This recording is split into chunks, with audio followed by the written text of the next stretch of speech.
here to give you a quick overview of the updated version of SuccessMaker for here in the District of Lynn.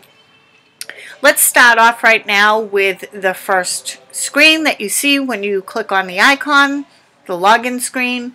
Most teachers at Harrington, if not all of them, their username is all lowercase letters, first initial, last name. And this year the passwords were changed, and the password is the word password, all lowercase letters, P-A-S-S-W-O-R-D. Once you click the sign in, the first screen that you will see is the teacher dashboard. This is where you have all of your information about your students, your goals, how your students are progressing, and the courses that you have. Also, there's some information up here in the toolbar that you can get to answer your general questions about the program. I'll go through all of the different tabs located from this screen as I go through this brief tutorial. Note that here it says your math usage goals and also your reading usage goals. These can be adjusted on our version at Harrington. The default end date for our courses was a May date. What I actually did was go over here to the tool cog and click on it, and I was actually able to overwrite the program date and put in somewhere around the last day of our school year, which was June 17th, 2014. Now I made that adjustment because, not in this case looking at this classroom, but it does make your data look better by increasing it by a month, because when you think of the requirements of the program, which are, they state 3 times 20 minutes per day for math and 3 times 20 for reading. So that's 60 minutes for each subject on SuccessMaker for each and every student. So when you calculate that, or when the program calculates that, and you have an end date a month sooner, it doesn't make your data as accurate. So now it's giving our students an additional, 4 weeks of time that they can get on SuccessMaker. So these goals here will be more accurate.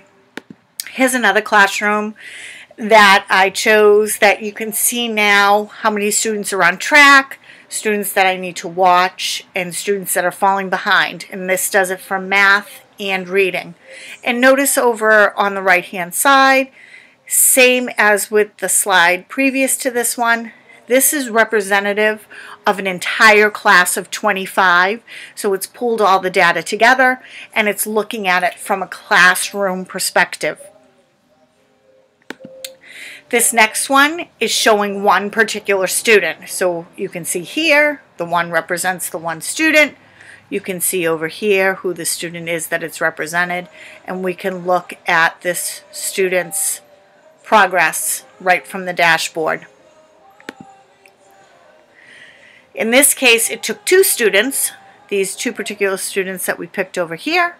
It put their data together, and it shows us their progress to their goals for these 2 students, if you ever needed that type of information.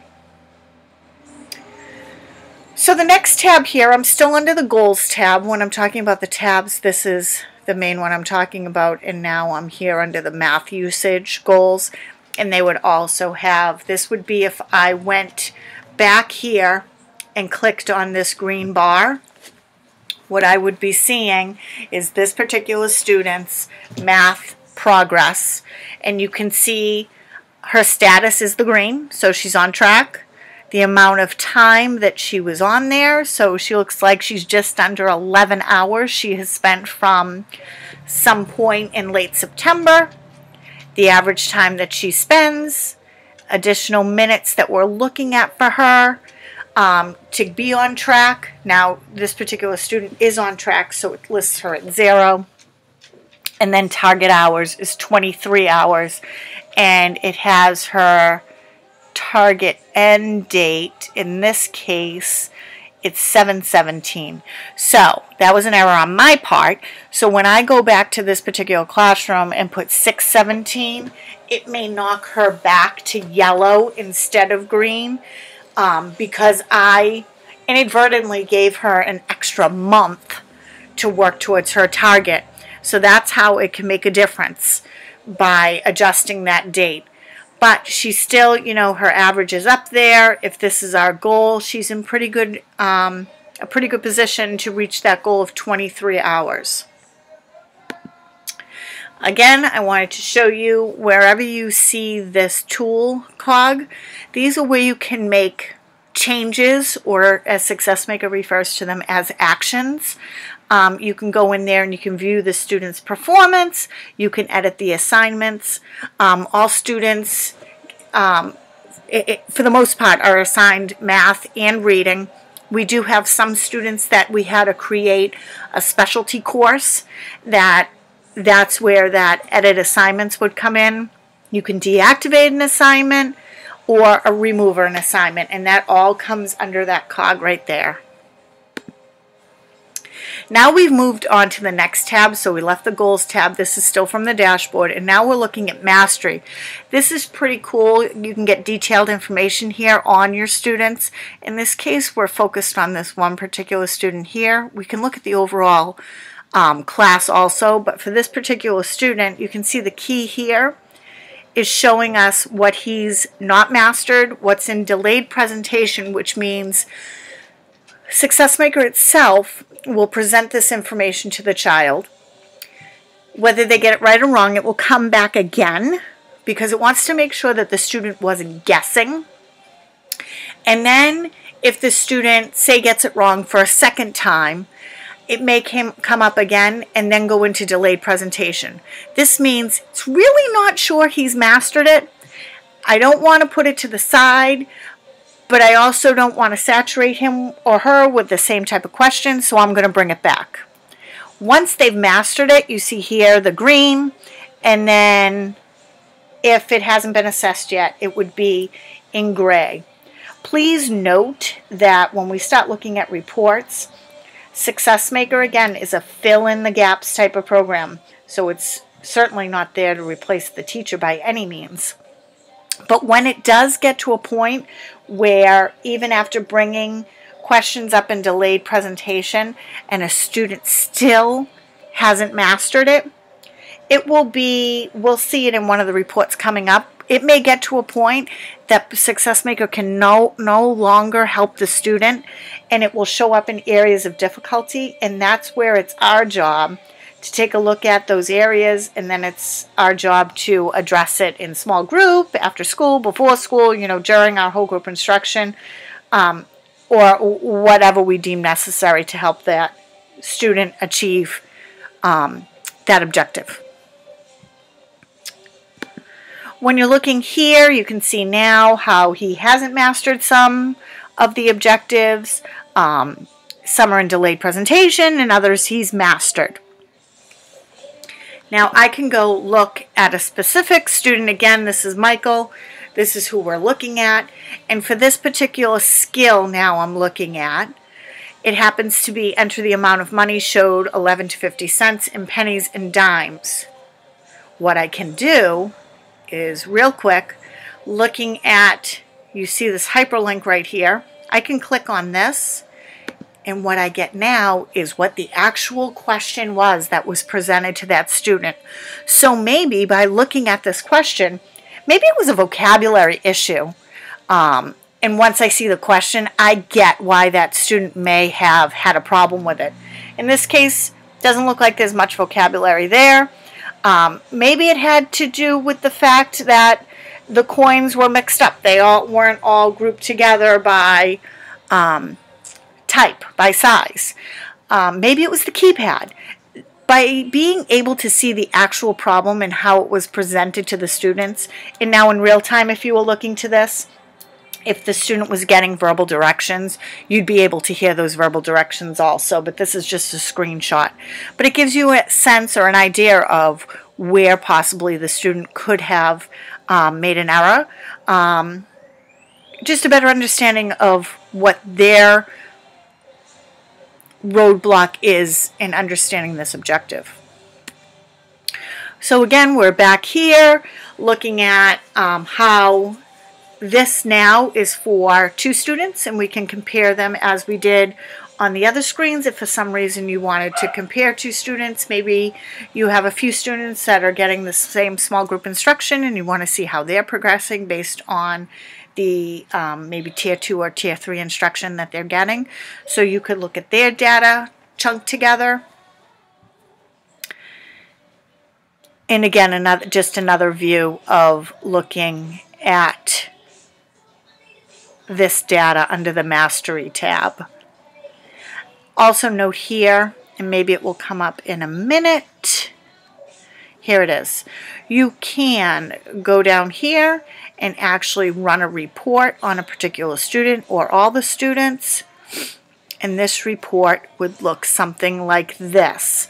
So it gives you the course level they're assigned at, so 2nd grade, what they're working at.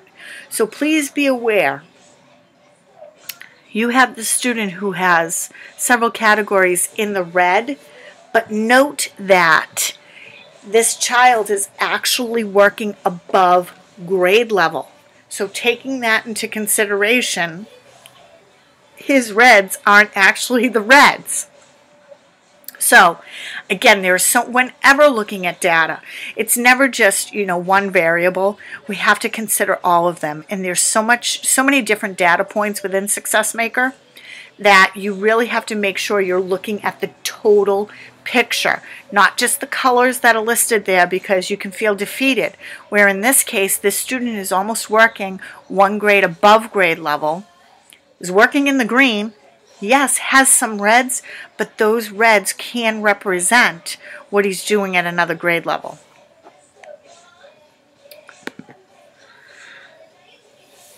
Now we're back to this screen again, where we could, again, we're looking at the Mastery screen, but up until now we were just looking at a student or a few specific students. We can also look at this data from a whole group perspective. And again, here it is. And this is for both math and reading.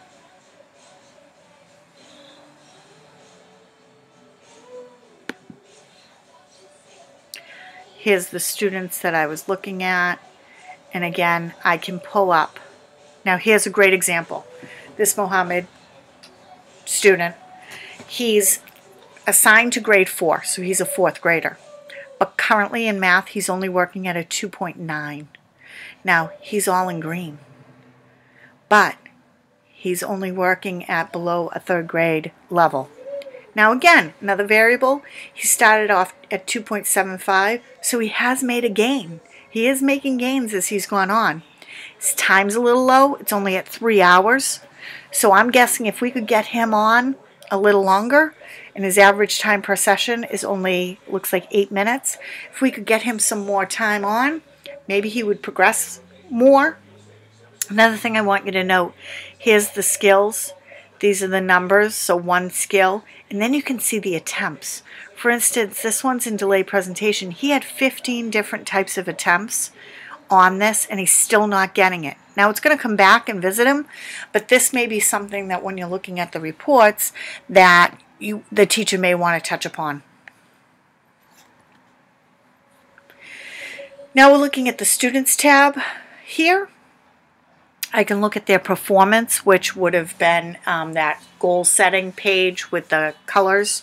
I can look at my roster, so I can just see overall who my students are, the grades they're in, their usernames, their student IDs, who the teacher is. Again, we have this tool cog here that I can go in and make adjustments to my roster. I can also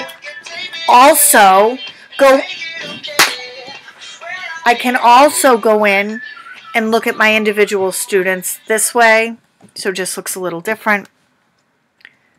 I can also assign them to groups. Now let's just say that within this classroom I had multiple groups, maybe intervention groups, that I wanted to group them together and have them work and look at their progress as a group.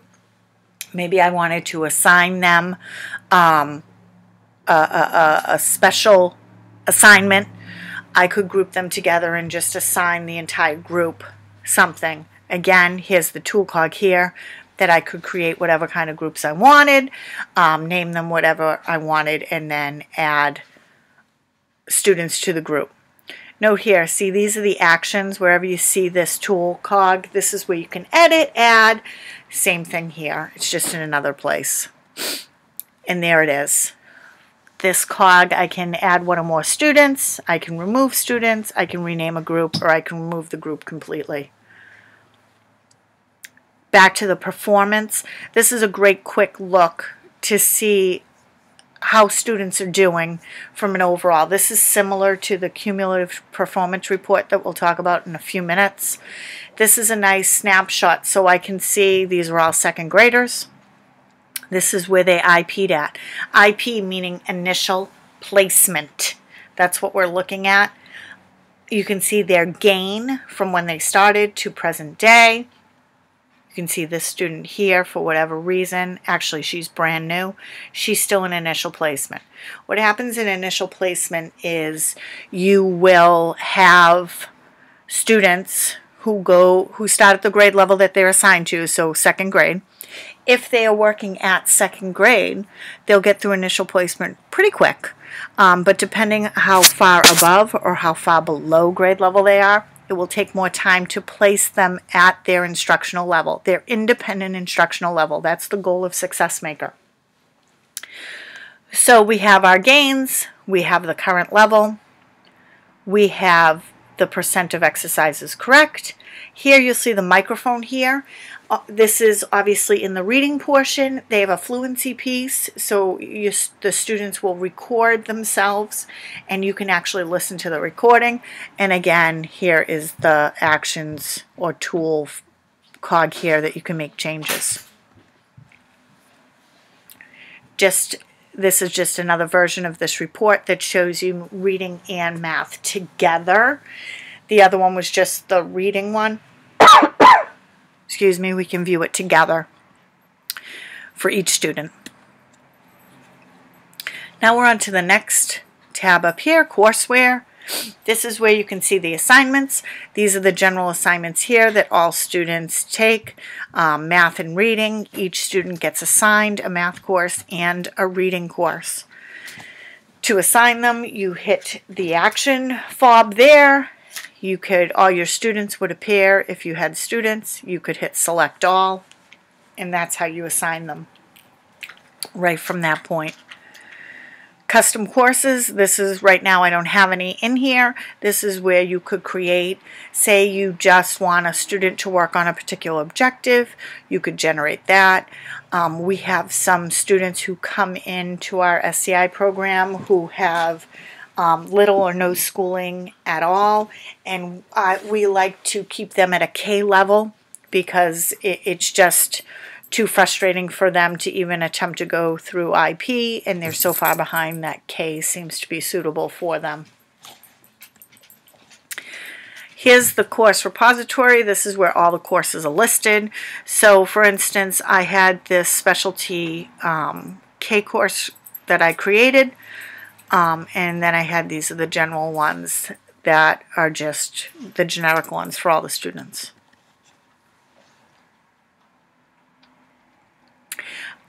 This is something here that, let me just look real quick. Okay, I just wanted you to notice here on, again, I'm on that main dashboard page. When you log in, right in the bottom left, you see Run Reports. This is the hub for all your report running. I'll go through and show you pictures of each report and what they have to offer. You can see when you click, you have 1, 2, 3, 4, 5 different reports from here that you can choose from. In selecting each of the reports, you can tailor or make them, or you can filter them. Generally, if you just print them without changing any of the parameters here, you'll just get an alphabetical student-driven report. But you can change the parameters right there. In this case, the first one, and I think This is the one that I spoke about earlier, areas of difficulty. Once, if those students haven't mastered those objectives, they'll get thrown into these areas of difficulty. And for example, he has a math one. So the strand is division. The level is 4.5 here. This is a 4th grade classroom. So you can see Amel, who, yes, he's in the areas of difficulty, but he's in an area of difficulty he's working above grade level. Number concepts here. This is a 2.9 grade level, so this is one we should be concerned with. Identifying the number, model, word name, or expanded notation. I have a student here who's struggling with it. That might be something that I want to work with her. Individually. And then down here, speech games. I have a student who's working way above grade level, so I wouldn't be too concerned about that one. Cumulative performance report. This is almost going to mirror that page that I showed you for the performance. This is a great report because it shows you a bird's eye view of everything going on with your student. So listed by name, what their assigned course level was, that's their grade level, what they're working at, IP level, their gains, their time on, the number of sessions. This is where you can really see if there's any big discrepancies in time, especially within a classroom. What's going on? Is a student fooling around? Are they logging in on and off? Why isn't their time as accountable? You can see this particular student has over 1,000 exercises correct compared to this student who has 27. So this gives you some more information about how your students are performing, percent correct, skills assessed, mastered, percent correct, and acceptable performance, which I believe are right about acceptable performance. I think for both is 85%, and that earns them an asterisk here.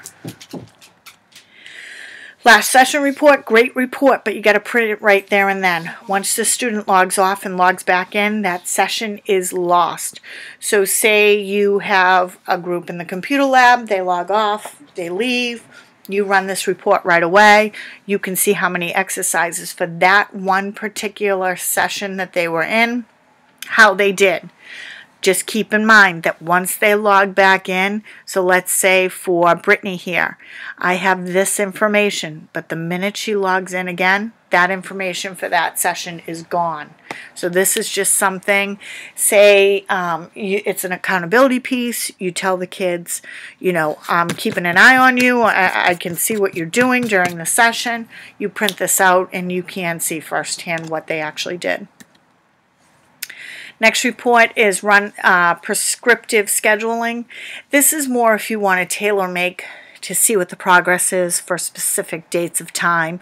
Like for a month, you can select the dates that you want to look at and see what kind of progress they're making. We don't use that one all too often, but it is there. Here's an overall student performance report. It's detailed to the max. It shows you anything and everything about the student, what they've been working on, what strands. It really breaks it out, and this is a continuation of it, and you can really see the skills, the objectives, and how they're doing. To wrap this up, back to the very top of the page, there is a profile up here that if you need to change anything about yourself, you can change that. Then you have resources. These are learning resources. This is a link right from the SuccessMaker page. You also have announcements that they send out about things about the program. And finally, you can do a search, basically have the manual online and everything that you need to know about this. Well, this didn't end up being as quick as I thought. Under 25 minutes, I guess, to go through an overview for an entire program isn't too bad. I guess what you could do is just skip through the presentation and look at the slides and only listen to what you need to, and hopefully you won't get too tired of my voice. I hope this is helpful. This is Patty Mendonca. You can always reach me via email or over at the Harrington School. Thank you for listening.